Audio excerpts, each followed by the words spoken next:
Salut à toi! Aujourd'hui je vous fais une vidéo pour vous expliquer. Le thème de la vidéo, c'est la question qu'il faut se poser, c'est est-ce que j'achète un bien à rénover et est-ce que je le rénove tip top dans son intégralité ou alors plutôt je cache la misère. Le sujet de cette vidéo ce matin, ça va être ça. Parce que ce week-end, j'étais en session mastermind avec une dizaine d'investisseurs immobiliers et je discutais avec un mec qui allait visiter un T3 à Nancy pour le transformer en T4. Faire une coloc 3 personnes. Et pendant la visite, il voit, salut à toutes les personnes qui se connectent, pendant la visite, il voit les plaintes qui se décollent, il voit qu'il y a quand même les sols à changer, qu'il y a quand même beaucoup de travaux, quoi. Il y a un bon billet de travaux à sortir, un petit 700, 800, voire 900 euros du mètre carré si tu délègues vraiment tout, quoi.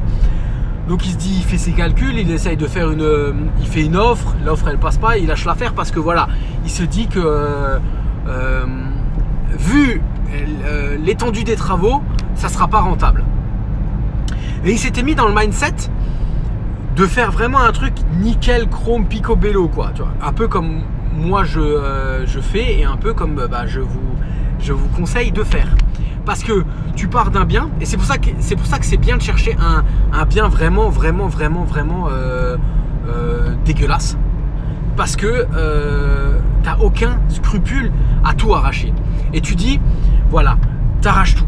Tu vas, tu le fais, si tu le fais correctement, ça coûtera ce que ça coûte, mais ça sera fait vraiment correctement. Tu vois, mon dernier immeuble, ils avaient carrelé sur du bois, j'ai arraché le carrelage, j'ai vu que derrière le plancher bois, c'était des planches qui étaient quand même assez vieillissantes, voire même pour certaines pourries, et j'ai tout arraché. Et en arrachant, j'ai vu qu'ils étaient vraiment pourris. J'ai vu en dessous, surtout qu'en dessous, c'était pas isolé, qu'il y avait un locataire en bas, c'était pas isolé, c'était une dalle bois. Donc on a isolé, on est reparti sur des plaques d'OSB, c'est des plaques en bois proprement, et on a posé du parquet parce que moi c'est pas mon kiff de carreler sur du bois, et ça m'a coûté quand même de l'argent. Tu vois, à la base j'étais parti presque sur un cash flow de 800 ou 900 euros, et j'ai un cash flow de 500, 400, 500 euros, quoi. J'ai perdu 200 euros de cash flow. Pourquoi? Parce que j'ai fait vraiment des travaux vraiment qualitatifs à fond. Mais la question qu'il faut se poser, c'est que dans ma vie d'investisseur, je pense que la grosse structure, tu vois, le plancher bois, j'ai pu traiter les poutres, j'ai pu donc isoler, donc automatiquement j'ai amélioré la qualité de mon bien vis-à-vis du locataire qui sera en dessous. Phoniquement, il entendra moins marcher que s'il avait juste reposé du parquet sur les planches. Donc en cas de location, les locataires vont pas me dire ouais, on entend les autres locataires. En cas de revente, on pourra pas me négocier parce que derrière je pourrais prouver tout ce que j'ai fait, et je serai aussi tranquille au niveau moi-même de toute la vie de la location du bien. Salut Valentin, salut Stratège Imo, salut Dorian. Mais c'est pour revenir sur cette personne qui me dit bon, il laisse passer, et un mois et demi après, pas un mois et demi mais quelques mois après, il voit sur le bon coin, parce que si tu es investisseur immobilier, tu sais qu'il faut que tu regardes ce qui se vend, mais aussi que tu regardes ce qui se loue. Ça peut te donner ça te permet de faire une étude de marché, savoir quand tu vas visiter combien tout de suite tu vas pouvoir louer, avec réno ou sans réno. Et il voit cet appartement mis en location pour une coloc 3 personnes. Le mec avait fait exactement ce qu'il voulait faire, sauf que le mec il s'est pas du tout cassé la tête. Il a mis un petit lino sur le sol, il a mis un petit coup de peinture. Même les plaintes apparemment qui se décollaient et tout ça, il a rien changé et il a loué tel quel. Et donc le mec qui était parti sur un budget, il m'avait pas dit les chiffres, mais sur un gros budget de travaux qui ne rentrait pas dans sa rentabilité, il a dit le mec il s'est pas cassé la tête, il a juste entre guillemets caché la misère. Et ça se loue. Et il va rentrer du cash. Pourquoi? Faut mettre plusieurs remarques à ça. Il faut vraiment Nancy centre, Strasbourg, Nancy, Metz, Lyon, Paris, Bordeaux, Marseille, Lille, les centres-villes, les grosses villes, ça se loue.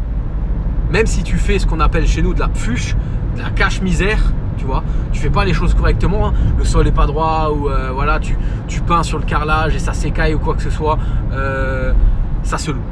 Ça se loue parce que tu es au centre-ville. Après, à un moment ou à un autre, je pense qu'il va devoir remettre de nouveau de l'argent pour rénover au fur et à mesure du bien. Mais il est parti dans une stratégie où voilà, il fait le strict minimum pour que ça soit beau, pour que ça, il l'a meublé. Donc en même temps, quand tu meubles, tu mets un tapis par-ci, un tapis par-là, et ben automatiquement tu caches. Et il s'est dit voilà, je vais rentrer du cash et peut-être après avec l'argent que j'ai rentré, je rénoverai par la suite. Effectivement, il a une meilleure rentabilité comme ça. Et la personne qui m'a dit ça, il était choqué quoi, parce qu'il s'est dit moi j'aurais pas pu louer, mais en faisant comme il a fait, moi j'aurais vraiment dû tout arracher quoi.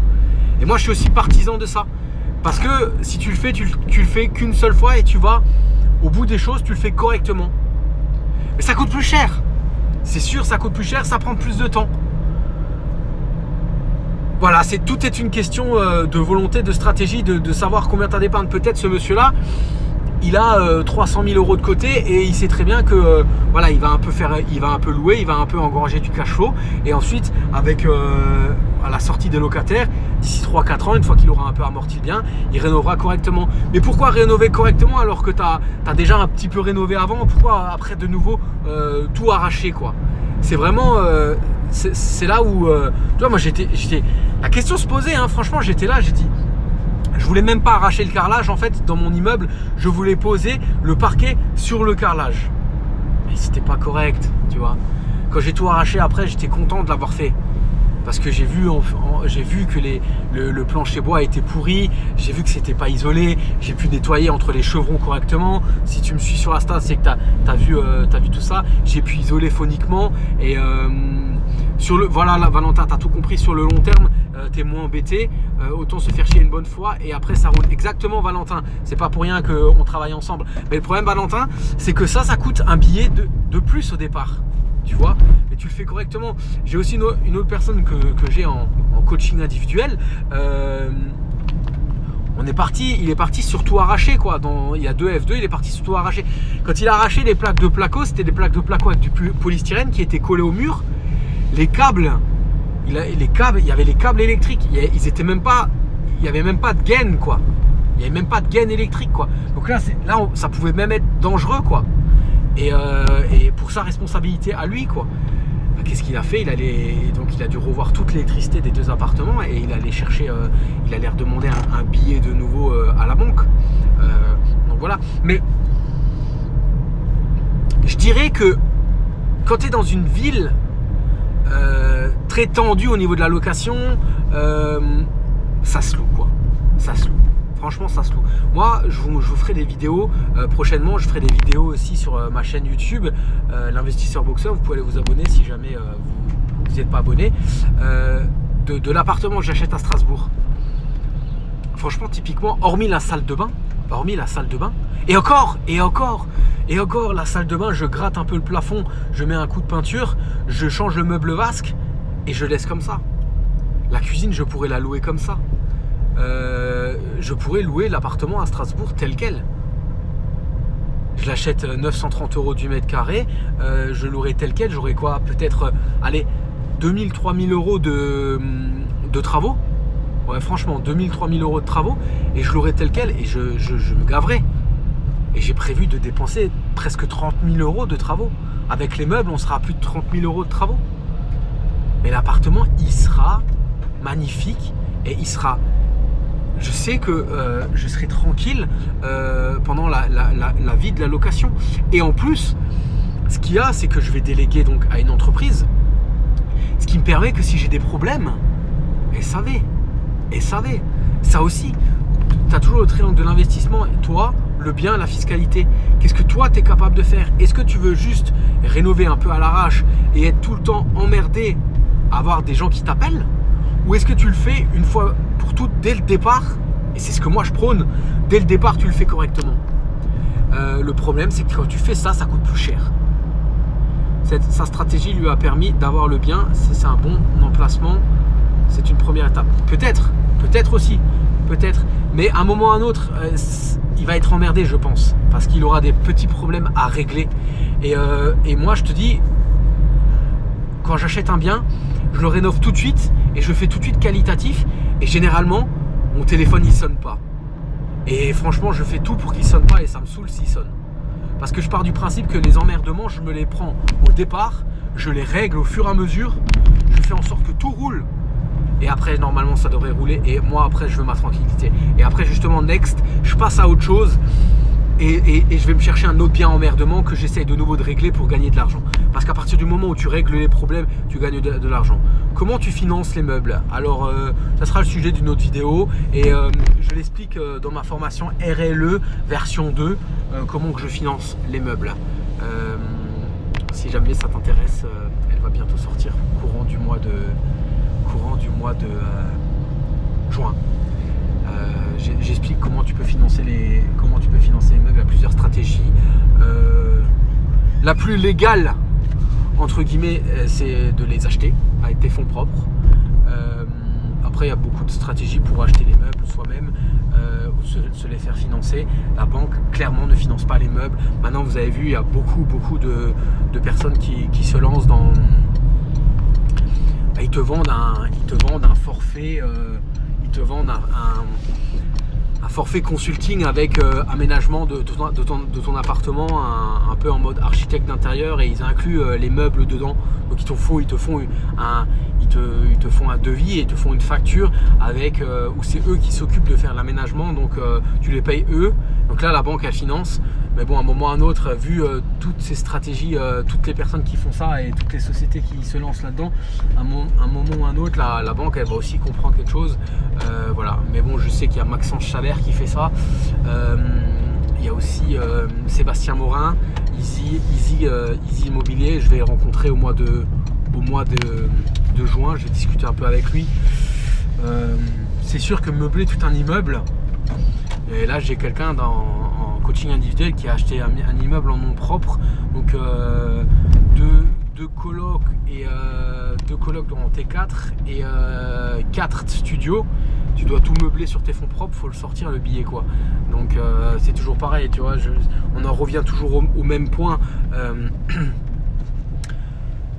Investir dans l'immobilier sans argent, pour un petit studio à la limite, tu prends pas trop de risques, mais quand tu commences à taper de l'immeuble et que tu veux faire du meublé, ou alors tu fais des gros travaux, vraiment des gros travaux, réno complet à 1000 € du mètre carré, il faut du cash les amis, il faut du cash.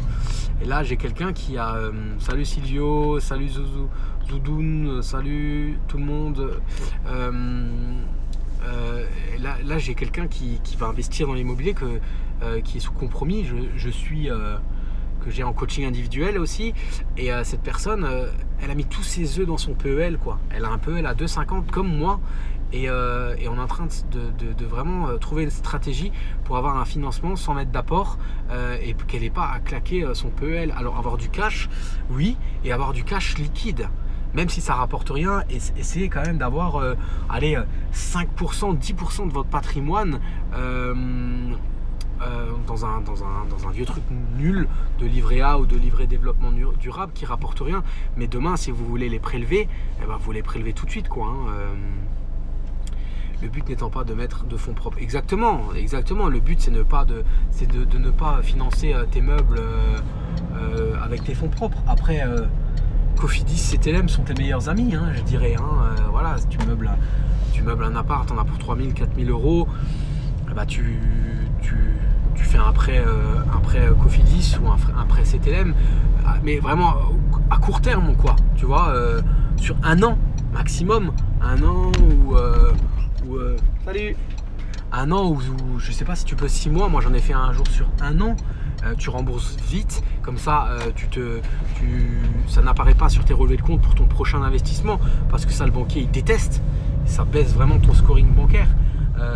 C'est possible, ou voilà, ou tes fonds propres, et après tu reprends ton fonds propre avec ton cash flow ou avec le différé d'emprunt, parce que je vous conseille vraiment de prendre un différé d'emprunt. Ouais, il y a plusieurs stratégies, et c'est ça l'avantage quand je prends une personne en suivi individuel, on peut vraiment étudier toutes les possibilités, et il y a moult possibilités les amis. On a meubler une coloc de 6 chambres à 2 pièces de vie. Ouais, bah là, ça chiffre tout de suite.